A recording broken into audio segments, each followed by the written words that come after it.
Hey, we are live. Good morning. I'm JP, Good afternoon. I'm Lovis. and we are here with a quick session on how to maintain, ramp up, and sustain your motivation when you're starting or running a business, especially a digital one. So, we're going to do this kind of rapid fire style. And in that vein, motivation is key. And the reason we're doing this is because it's so important, and you get to see how much motivation matters to you actually reaching the goals that you want to achieve. So, the first tip right off the bat, I would say, is know what you're going after. That's key to having your motive. I mean, like, be vivid, be clear on it, and make sure that it's phrased and packaged in such a way that it motivates you. Because for us with Ghost Founder, you know, like the change that we're trying to make in the world is something that, whether the business started paying off in a month, 2 months, 6 months, which it took more like 6 months, but whether however long it took for it to even get any kind of traction, we were still motivated because that end goal, what we're setting out, our mission, that's the word I was looking for, is that important. That's right. And I mean, that's a really personal thing, right? So everybody kind of has to define that for themselves.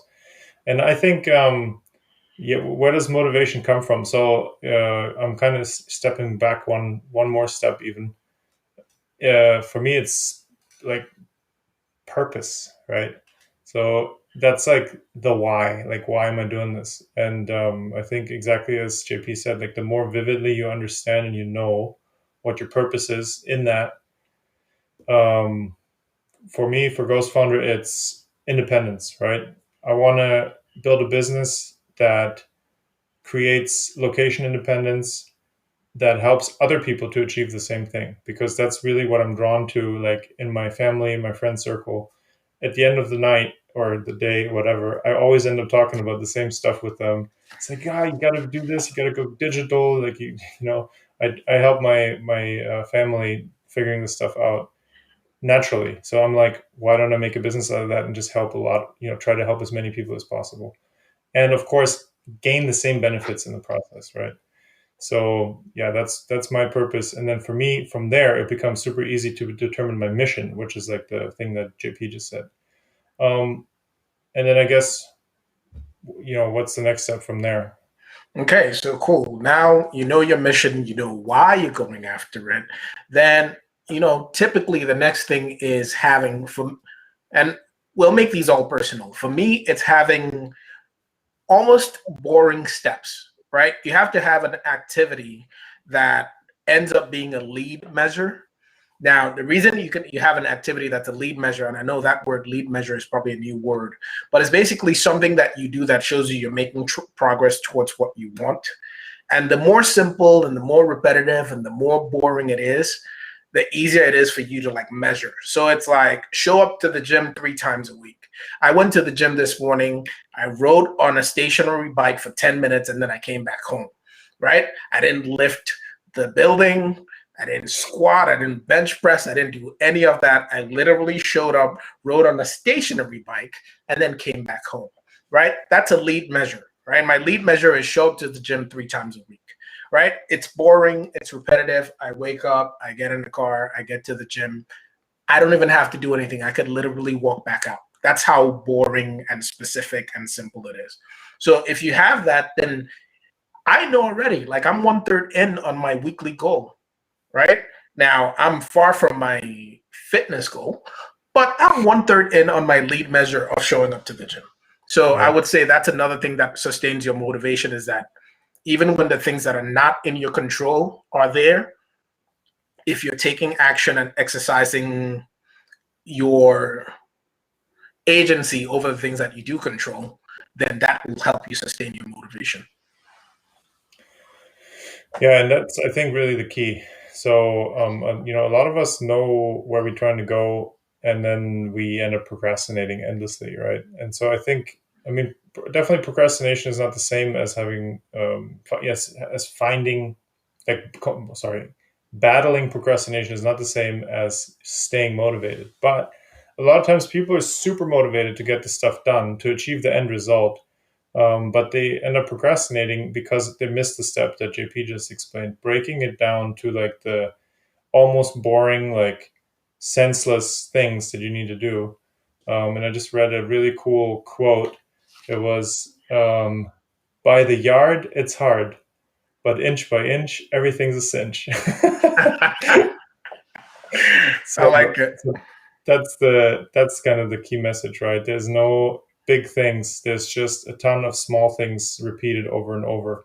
That's actually how our current client phrased it, which I thought was also brilliant. Awesome. And the last thing I would say then is make sure that you are prepared, right? I've heard it said a few ways. Prior preparation prevents poor performance. And what is it? Something like lack of prior preparation. I don't know. Basically, there's an inverse of that still uses peace. But anyway, prior preparation prevents poor performance. And so if you remember that, then it means that as long as you know, think ahead to what your mission is, get clear on it, figure out what the steps would be, figure out your reason why. These are things that when we're working on something, we sit down in the beginning and we do it right in the very beginning. And the reason we do that at the very beginning is because we want to make sure that we have that ammunition in place at the ready. So when it's, it's afternoon for Lovis right now, but when it's 10 p.m. and he's tired, but he needs to get that one thing in, well, guess what? He has that mental juice because he knows why. He's doing this for his independence, his freedom. He's doing it so that he can basically live the life that he talks about. And same thing for me. It's kind of like, it doesn't matter if it's, if I got to get up at 5 because I got to get some stuff in before the kids are awake, I know why I'm doing it because I have this mission, and that mission is definitely that relevant and that important to me. And I know how I need to show up in order for that to work. So yeah, exactly. And then at the end of it, it's just, it all comes down to be prepared, be aware of your goals, break them down into the simple, almost mindless steps, and then just show up and do it. If it's all laid out like that, if it's prepared and it's broken down, honestly, you don't need motivation anymore. You just need to get up and freaking do it, right? And that's often what then separates the people who, look back at the end and we're like, man, somehow I got it done. I don't even know how. And to the other one who's still in bed thinking, I wish I had done it, right?